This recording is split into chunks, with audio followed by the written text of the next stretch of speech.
to this computer. Well, welcome everybody to our session covering chapters 10, 11, and 12, finishing out our study of Ecclesiastes. Ecclesiastes chapter 10 can be summarized starting off with really a proverb style writing that Solomon, of course, is known for. He's returning to that with pithy, short statements, giving you wisdom couched in very few words. And he starts off and says, hey, something small can ruin something big. And he uses the analogy of a small folly, like a fly, can really have large consequences, like ruining an entire vat of perfume or ointment. He goes on to talk about how they diverge very sharply, just as much as left is from right. There's a difference between folly and wisdom. He goes on to share about leadership and how it impacts so many people and how the words we use really reveal our character. And it is discernment that's going to protect our lives. My fun AI images here. This one is for want of a shoe, the horse was lost. For want of a horse, the rider was lost. So we see here that a very small impact, as talked about in verses 1 through 3, can have very large effects. He emphasizes again how important character is in our waging existence during this lifetime. And it's wisdom that influences it. Foolishness is easily visible. And something happened to my text. It fell off the bottom here. Integrity should be something.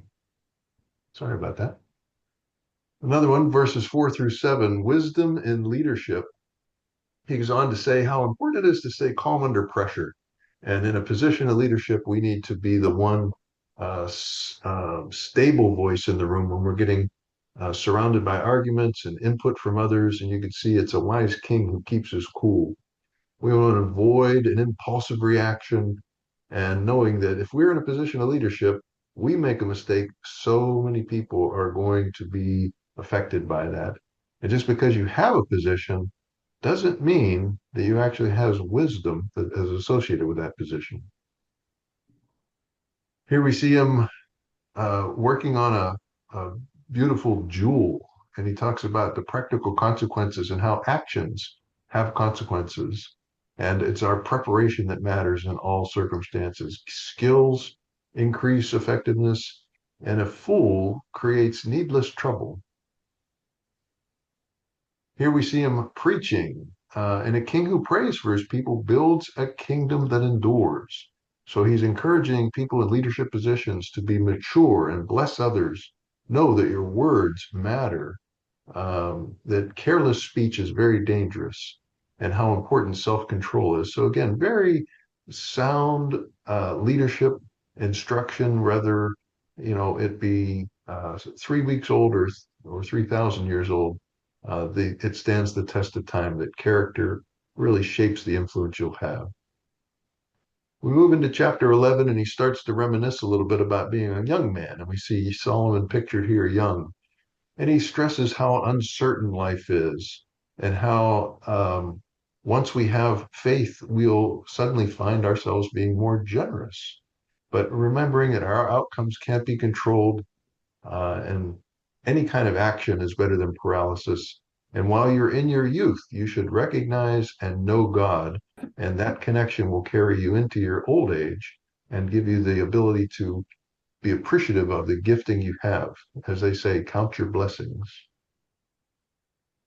Here we see in the first couple of verses of chapter 11, he talks about a very diverse investment strategy. And he's saying you should give generously, spread your risk around wisely, and bless others freely. He stresses how unknown our futures can be and how it's generosity that reflects your trust in God. The more you trust God, the more generous you can afford to be, because you know that if he is taking care of the birds in the forest and the flowers in the field, he loves you that much more and is always going to find uh, a way of taking care of you. And again, if not in this world, once we believe in the next world, we have that great leveler that says we can afford to be jealous. Because even if our life is hard now, we know that he has great plans for us in the future. This one picture took 4 or 5 attempts, but I wanted to do a trust fall. So here's Solomon falling backward into the arms of the Savior. And he's saying, if you're waiting for uncertainty, it's going to hinder your actions. And it's God who controls the outcome. So you should act in faith and trust replaced paralysis. So he's talking about the importance of having a faith, having a strong belief.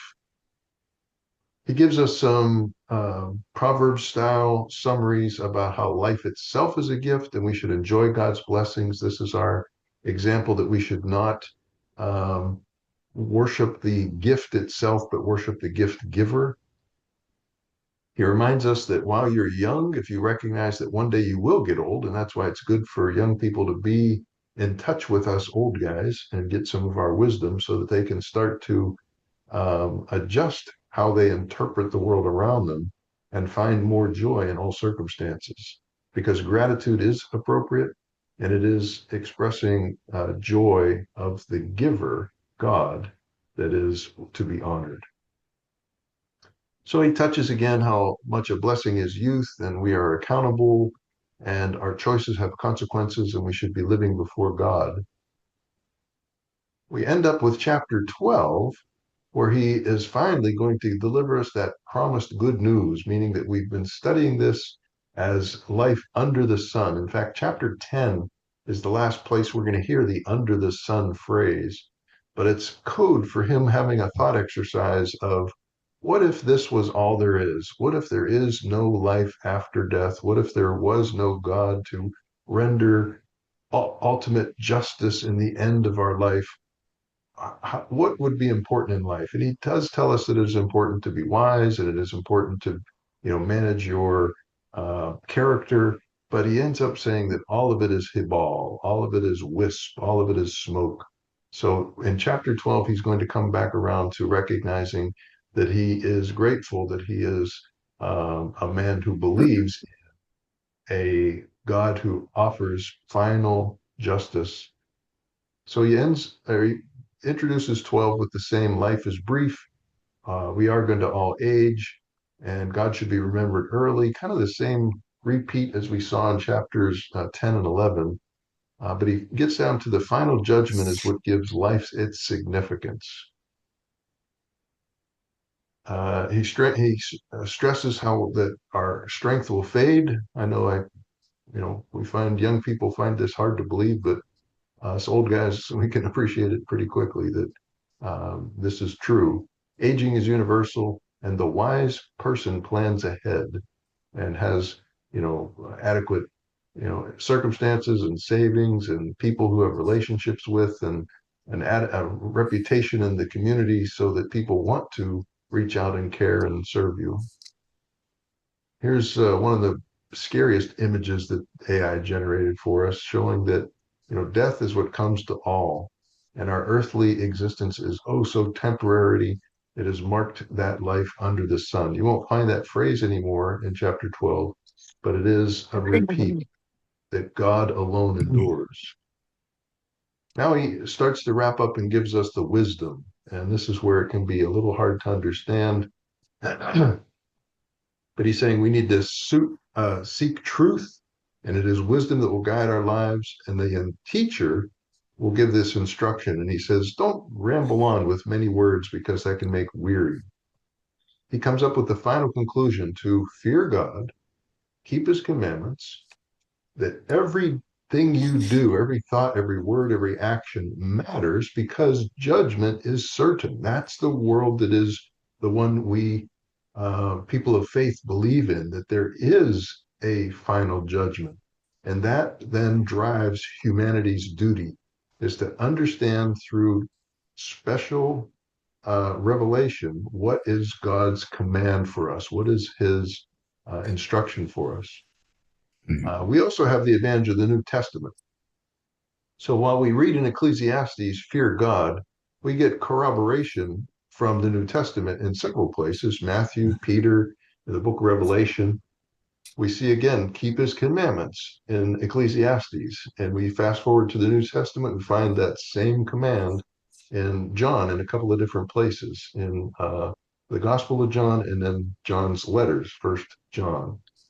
And finally, the certainty that God will judge every deed. And we see that echoed in Romans and Corinthians and in Revelation. So we know that when Jesus came and gave instruction, and the Holy Spirit inspired Paul to give instruction and John to give instruction in Revelation, those themes of fear God, keep his commandments, and know that God will judge every deed is corroborated and is true. That can then lead us to this meaning of life. And we know in the first early chapters of Ecclesiastes, uh, Solomon experimented with wisdom. That was the real purpose in life. And maybe it was pleasure or achievement. Let's build great things, or wealth. Let's accumulate wonderful things, or the work itself gives meaning to life, or our reputation, our character gives us meaning in life. And maybe it's a long life. And of course, he goes on in later chapters to refute each one of those and say that without the final judgment of God, and without a God who will provide a personal um, assignment of the duty of the gifts and talents that we've been given, it's all smoke, it's all hibal. And we go to chapter 12 when we get a very different ending from Solomon. He says that the meaning of life is to live in reverent relationship with God, to order your entire life according to God's will. What is God's will for my life? And am I aligning my talents and that God gave me to those wills? Receive his gifts and do so with great gratitude that he expresses in verse 12. And finally, to live with the certainty that every life has eternal significance because God will judge it, and life does not end with death. You and I knew that before we started this study. It was an interesting exposure that Solomon walked us through, but it helps us to remember that we might not have known this in our 20s, in our 30s, in our 40s. And we might have thought, let's seek pleasure, let's seek wealth, let's get focus on our work, let's focus on, making sure we're living a long life. And all those would have no meaning without the clarity provided in this chapter 12.